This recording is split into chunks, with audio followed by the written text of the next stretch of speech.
It's a beautiful day on Phillip Island. And today we're going to see koalas and penguins and Australia. I'm so ready. Get hyped. We're Tom and Angel, and it's the last day of our road trip of a lifetime on the Great Ocean Road just outside of Melbourne, Australia. We're calling it a super Great Ocean road trip because so far, we hiked the beautiful mountains of Grampians National Park, explored the scenic coast of southern Australia, and this episode we see the most adorable wildlife on Phillip Island. So come along.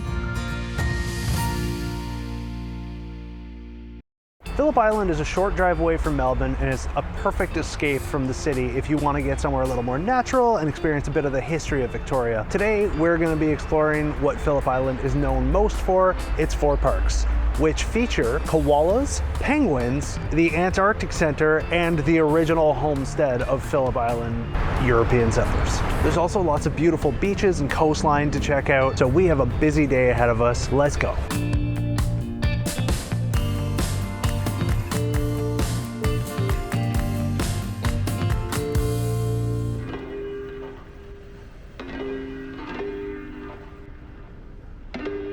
We're starting our day with a nice easy trail to a shipwreck. It's low tide, it's the morning. So this is one of the 2 times a day that you can come by to access the rocky path in order to get to the trail.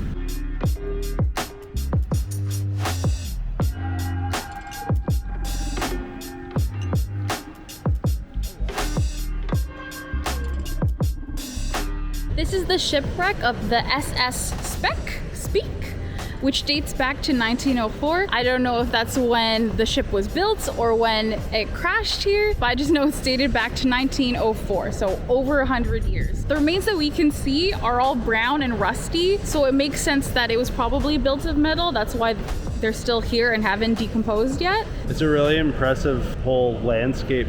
It looks really cool.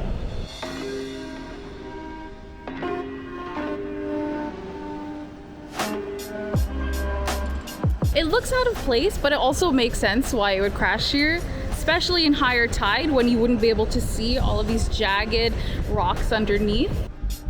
It's beautiful.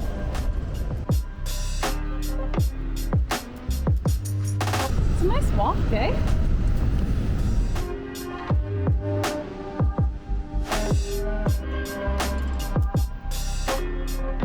Not only is this a good spot for checking out shipwrecks, during higher tide, it's also a great place to go snorkeling. You can probably tell from the rocks that we can see now, there's a lot of sea life and activity going on under the water, and I'm sure it's like really cool to see. Just get your face in there.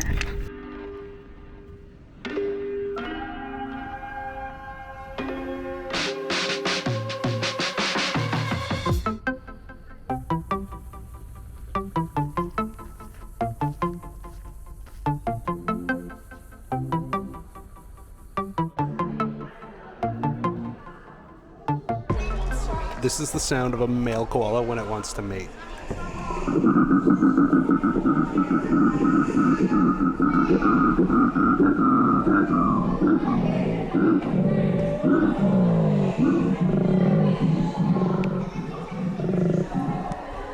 And this is the sound of a female saying no.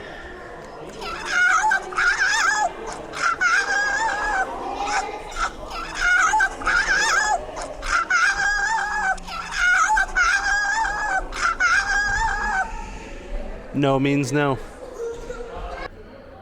The first park we're at today is the Koala Reserve. It's a woodland area where they've built boardwalks for you to have a viewing platform to view the koalas. Because this is a woodland and not a zoo, there aren't just koalas here. There's really everything else. There's echidnas, there's all the birds, all the bugs, and even more copperhead snakes, which I'm not excited about. But there are some wallabies. They're cute. Yeah, we should be able to find some wallabies. Sadly, we did see some on the side of the road this morning.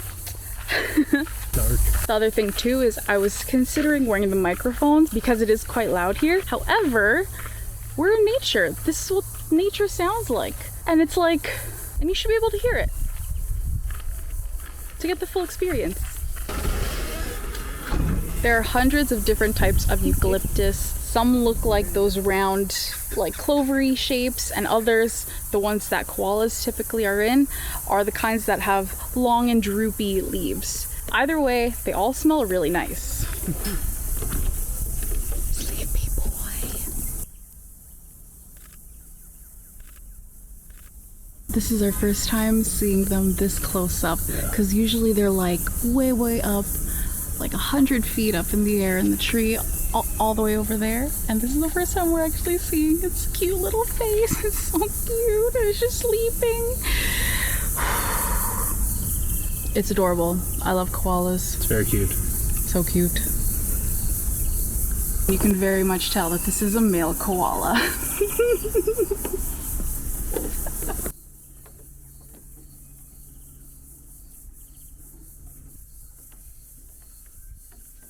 So cute.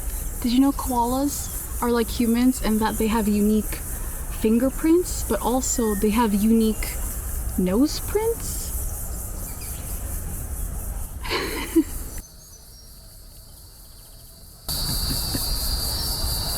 So small.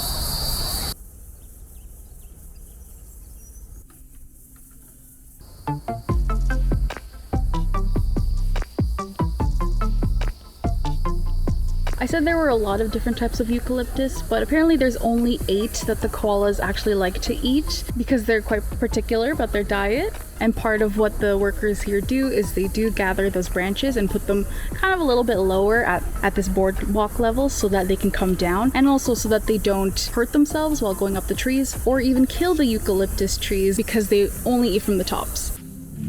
We're not just interested in the koalas though, we also want to see, I don't know, echidna, wallabies, anything else. You can see that they are here. There's like little trails in the grass from where they walk. So we're trying to look in the tall grass and keep our eyes peeled too. So we're watching like Pokemon, but we're not walking through the grass. Not only is this center providing habitat for the koalas, which are endangered and adorable, but they're also providing homes and repopulation projects for these birds that are native to Australia that are also critically endangered. Apparently, despite Australia having some of the coolest animal life in the world, we're having a hard time keeping them alive and coexisting peacefully. They're the bushstone curlew. They're native to Victoria, and they are critically endangered. These are a few of the last ones that they're trying to help repopulate. Isn't it so sad that these koalas are endangered, not only from loss of habitat, from deforestation and human involvement as we build more infrastructure for ourselves, but more recently the wild forest fires that are going on. Think about it, these guys are all the way in the tops of the trees. By the time they find out or even see that there's a fire, where are they gonna go? Koalas were one of the most affected animals in the big fires in the last few years. And some of the ones in here are survivors from those fires and are being rehabilitated. So it's good to see that they're being taken care of.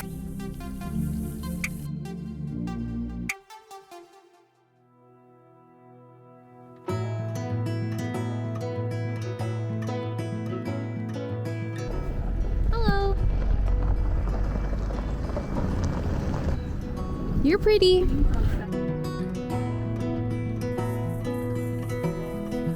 Whew. It is a scorcher today. I had to change into my sun shirt because my arms were burning. Scorcher. This next park is Churchill Island. It's a homestead and a farm, and it's also outdoor, so hopefully we can survive and enjoy it. They consider it a step back into history, meaning taking a look at some of the original homes and buildings when the Europeans first inhabited Phillip Island.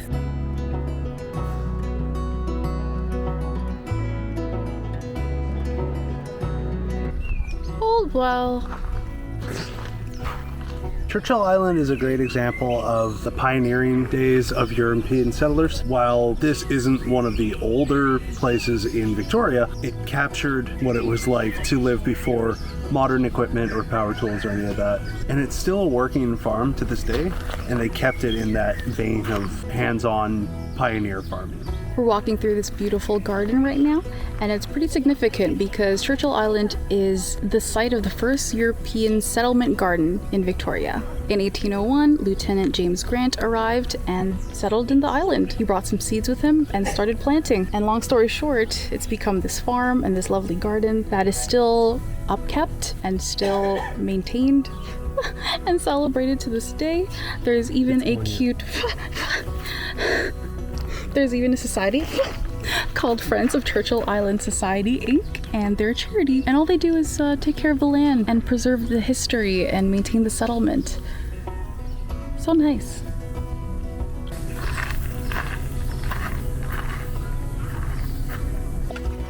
Still works. Water! That's the new well. We were just looking at the old well.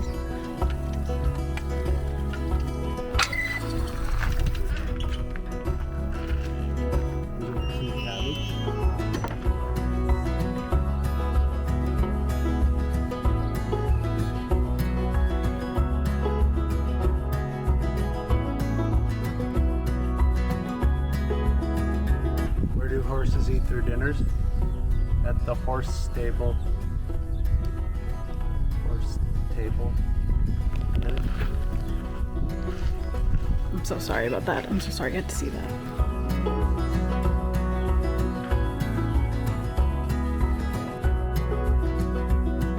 In the different buildings, there's a schedule for daily activities that they would do on the settlement. So things like sheep shearing, cow milking, whip cracking, among other things. So at various times in the day, you can stop by and see them do a demonstration of how they did this.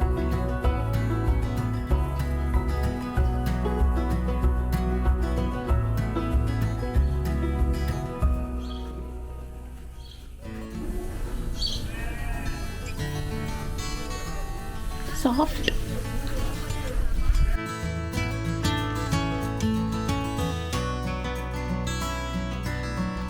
This park is a really cool example of what early European settlers did and how they lived. Canada was also colonized by Europeans, so we have a bunch of these kinds of parks at home, and Tom and I grew up going to school, visiting those parks and seeing how they made maple syrup back in the day, so good times. This is bringing back some good memories.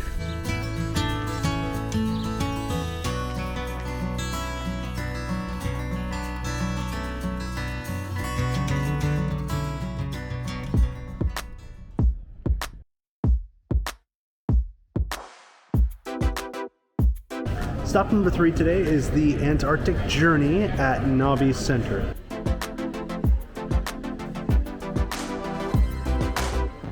Australia being one of the southernmost countries on the planet and the closest to Antarctica, they play an important role in Antarctica and in the preservation of Antarctica and the species that live there and in the oceans around it. The Antarctic Journey is an educational exhibit that takes visitors on a virtual journey to Antarctica.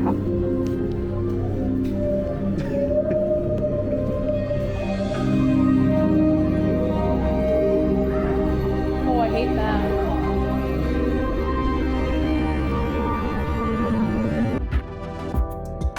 It showcases Antarctica's natural beauty, its wildlife, and the importance of environmental conservation.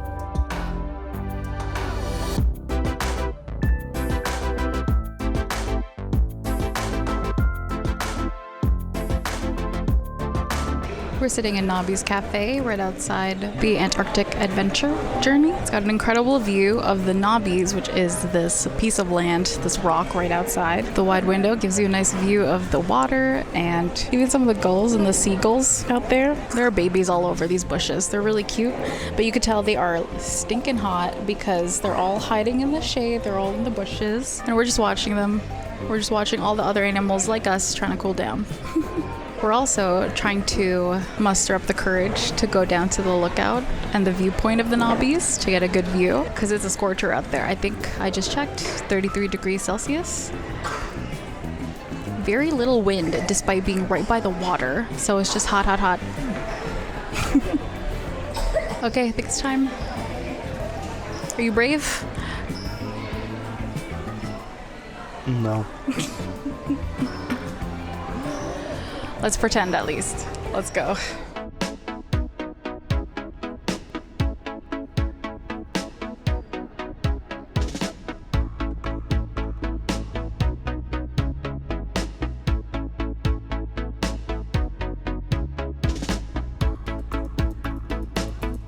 There are birds all over this hill. There are burrows everywhere. There's even little habitats and boxes made for them. But it makes sense. The knobby across from us is an important habitat for a couple of the bird species here, like the gulls that we're seeing. Currently, though, before sunset, they are all on this side of the island, and I wonder if they'll head over there this evening. Not seeing too many active birds right now on the Nobbies.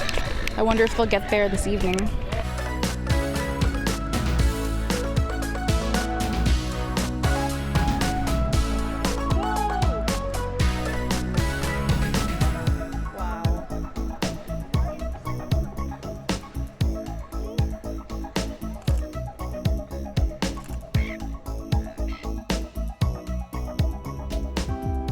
The event and park that is last, but certainly not least, we're at the Penguin Parade. The Penguin Parade Center is in this seemingly brand new cement and wood geometric building. There's a cafe, there's a little theater, there's info plaques all over the place. There's really nice washrooms, and there's also a line to get to the Penguin Parade viewing area. We'll explain what a Penguin Parade is a little bit later, but right now we are waiting until the doors open around 2 hours before sunset, aka the parade time. In the meantime, we're gonna wander about, we're gonna learn some things, and bide our time until we get to see little fairy penguins.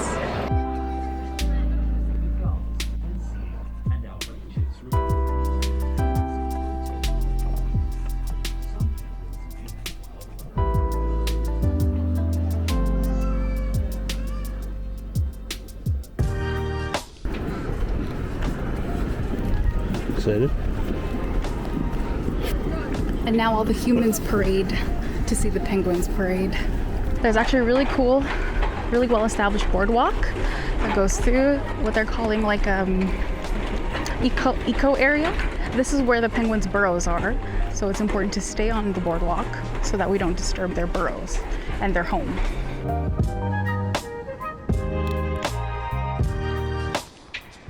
We're here to see the famous blue penguins, or fairy penguins. Of the 18 species of penguins, they are the smallest ones, and they can grow up to 33 centimeters, which is a miniature. They're mostly known for their cuteness and smallness, but also their colors, because they are blue. So their back and the upper part of their body is dark blue, and the bottom part and their bellies are white. And this is for camouflage, so if you look at them from the top, they blend in with the deep sea. If you look at them from the bottom going up, they look like the sky. Blue penguins spend 80% of their life in the ocean. They can float for like 4 days at a time, I think, and they spend a majority of their life just in the water, hunting for food. But they do go to sleep at night in land and in burrows. Similar to the gull burrows that we saw earlier, there are thousands of burrows that we just walk by on the boardwalk that are home to these fairy penguins. So the Penguin Parade is the time at sunset when they all emerge from the water with their bellies full, and they're ready to go into their burrows, home to their chicks, to feed them, and then sleep for the night. There's no morning penguin parade, but they are also early risers. They get up hours before dawn so that they can safely make it from their burrows back into the ocean before the predators can get them. Phillip Island has so many penguins, they call it a mega colony. They have 32,000 adult little penguins, and that's just the adults. The info center displays how many penguins, like they actually count how many. I don't even know how you do that. Probably AI or something. But the sign said there were over 2,100 penguins yesterday sighted on this beach during the Penguin Parade. And talking to one of the workers here, she said that they sell about 2,500 tickets to view. So there's almost as many penguins as there are people watching. That is so many penguins. But also that's a lot of people. After settling into our seats early while it was still light out, we eagerly anticipated sunset for the show to start. This lone penguin was in the burrows that day, so instead, it had its own parade into the ocean. Look at him go! Fairy penguins are wild animals with no set schedule, which meant we had to wait and wait until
After the little penguins trek through the beach, they go into the grassy burrow area and start calling out to their young so that they can feed them. We can hear them as we're walking on the boardwalk. They're like hugging and singing to each other. They really need to be good at navigation to remember where their burrows are and where their young are. It's really cool to see them dancing around and singing while we're walking along.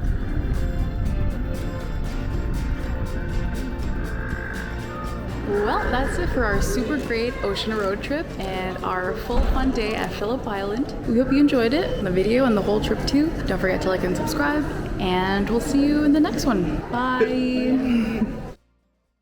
Oh, God. Found myself. I'm looking at him. Oh, big boy! Cool town.